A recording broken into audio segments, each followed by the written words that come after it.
Le dernier quart d'heure de Smart Bourse, et c'est un dernier quart d'heure américain comme tous les lundis. On est en compagnie de notre correspondant Pierre-Yves Dugas. Bonjour Pierre-Yves.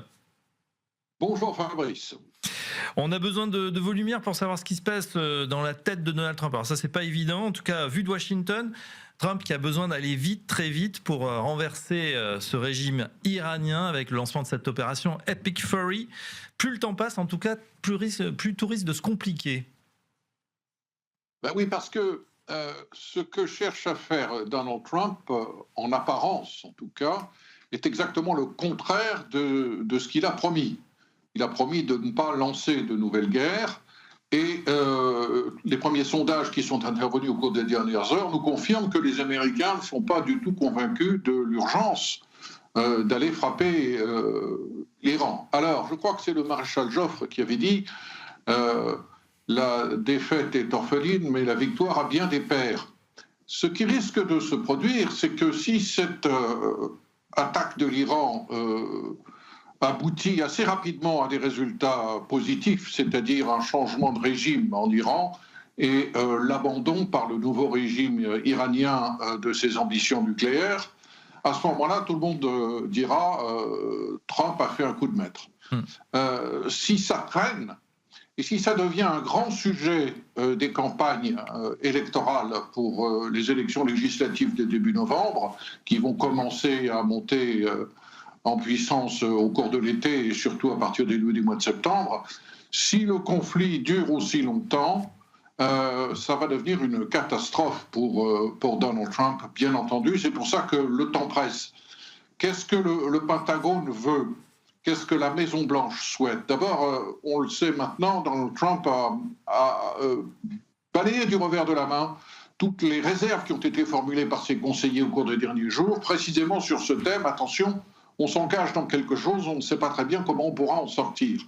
Il a été convaincu d'abord que l'opportunité était très forte parce que tous les signaux qu'il a reçus était que le régime iranien est extrêmement affaibli et qu'on a une opportunité, comme on n'en a pas vu depuis très très longtemps, et peut-être comme on n'en reverra pas longtemps, de frapper un régime qui est très affaibli. Deuxième élément qui a poussé Donald Trump à faire quelque chose d'électoralement dangereux, c'est sa conviction qu'il est génial, que ce qu'il a fait au Venezuela peut être en gros dupliqué en Iran. Oui. À savoir que l'on peut, sans envoyer des troupes au sol, changer le régime, le décapiter, et ensuite espérer que le peuple fasse suffisamment de pression sur le futur gouvernement pour obtenir une évolution de la situation qui soit favorable aux intérêts des États-Unis. Le Venezuela, c'est le Venezuela. La situation est loin d'être résolue au Venezuela, mais l'Iran est beaucoup plus compliqué. 92 millions d'habitants,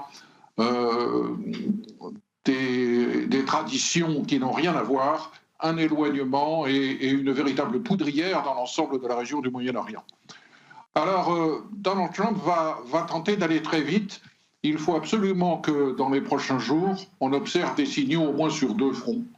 Le premier, c'est une forme de soulèvement de l'opinion publique iranienne. Il faut que les Iraniens descendent dans la rue. C'est ce que Donald Trump ne cesse de souhaiter publiquement.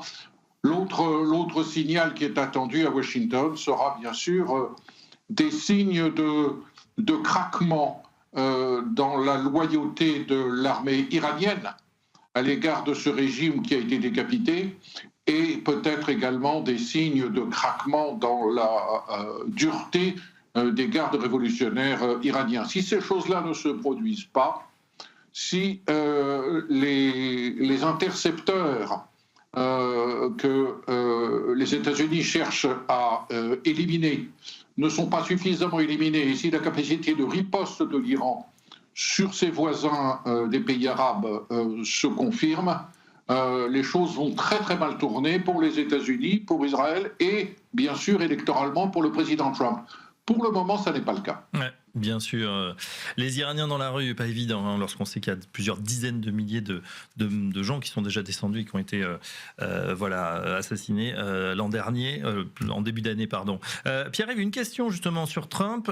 Certaines mauvaises langues disent que voilà, c'est plutôt aussi pour éviter certaines histoires embarrassantes qu'il lance comme ça, tout azimut des fronts, hein, que ce soit au Venezuela ou aujourd'hui en Iran. Qu'en pensez-vous? Non, je ne crois pas. Je crois que Donald Trump a une caractéristique à laquelle on n'arrive pas à s'habituer, en particulier les journalistes, parce que c'est épuisant, c'est de s'attaquer à tous les problèmes en même temps.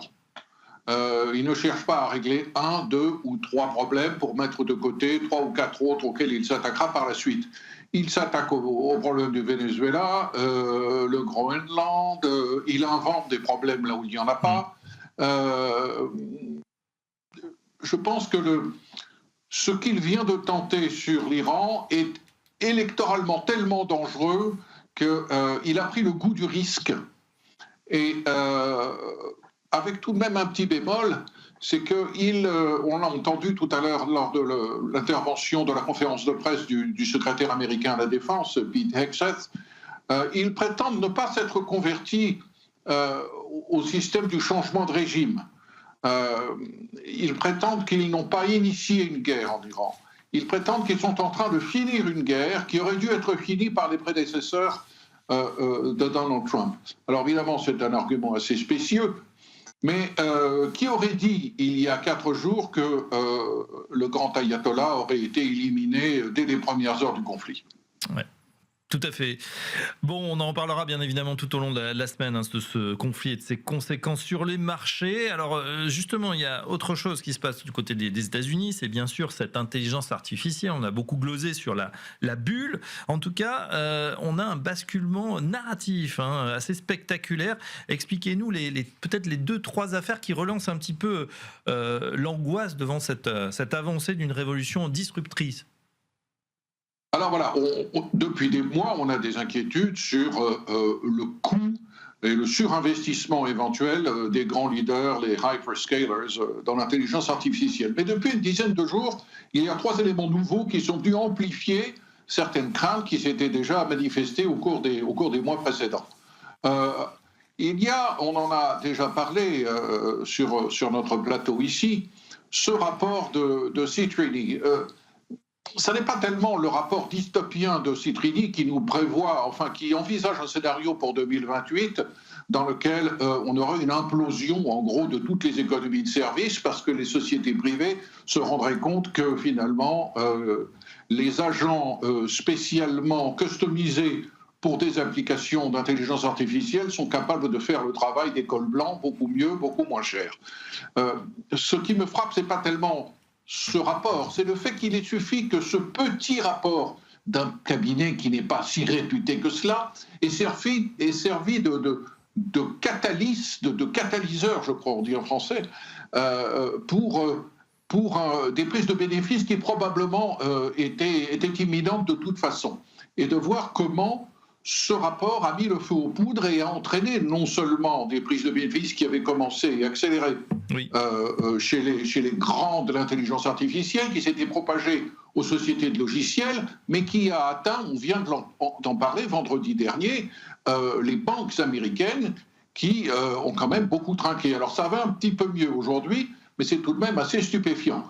Un élément qui est venu renforcer la crédibilité entre guillemets du rapport Citrini, c'est le deuxième point, c'est cette annonce faite par Jack Dorsey qui fait figure un peu de gourou, qui a d'ailleurs le look d'un gourou, qui était l'ancien patron de Twitter, qui dirigeait en même temps Square, société qui s'appelle maintenant Block et qui est dans les systèmes de paiement et qui nous a carrément annoncé qu'il allait licencier 40% de son personnel parce que les agents d'intelligence artificielle font mieux le travail et qui a osé dire dans la foulée: je pense que d'ici 1 an, des tas d'autres entreprises arriveront à la même conclusion. Donc le rapport Citrini multiplié au carré par l'intervention de Jack Dorsey. Et puis il y a cette incroyable controverse qui a conduit le Pentagone à boycotter, il n'y a pas d'autre mot, les agents d'intelligence artificielle de Anthropic, qui était la seule société d'intelligence artificielle qui jusqu'à présent avait signé des contrats avec le Pentagone pour leur fournir des outils d'analyse qui facilitent notamment les bombardements, les analyses de cibles et la surveillance des communications. On n'a pas anticipé que la controverse entre le Pentagone et le patron de Anthropic puisse se détériorer au point où le Pentagone tape du poing sur la table et disent « nous ne voulons pas travailler avec vous parce que si vous nous vendiez des missiles, vous seriez en train de nous dire on vous vend des missiles, mais on ne veut pas que ces missiles servent sur telle ou telle cible ». Les modèles d'intelligence artificielle que le Pentagone achète, si l'on écoute la direction de Anthropic, ne devraient pas être utilisés pour faire de la surveillance de masse ou pour permettre à des flottes de drones d'intervenir sans interaction humaine. Ce sont deux conditions que voulait imposer Anthropic et que le Pentagone a refusé. Et on vient d'apprendre à l'instant que le décret pris par Donald Trump, qui interdit maintenant aux autorités fédérales de travailler avec Anthropic, est mis en œuvre. Le Trésor ne va plus travailler avec Anthropic, débranche tous ces systèmes.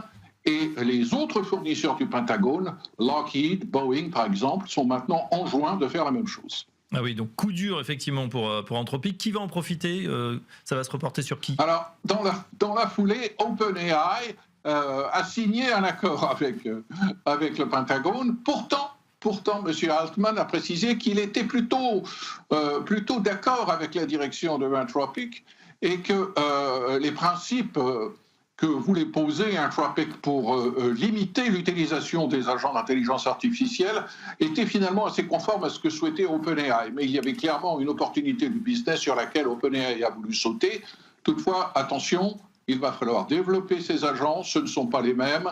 Ça va prendre des mois de débrancher ceux qui ont été mis en place avec Anthropic et des mois à constituer ceux qui vont permettre à OpenAI de travailler avec le Pentagone. Et il y a une autre société d'intelligence artificielle qui est en embuscade, celle de Elon Musk avec xAI, qui ne rêve que de décrocher des contrats avec le Pentagone.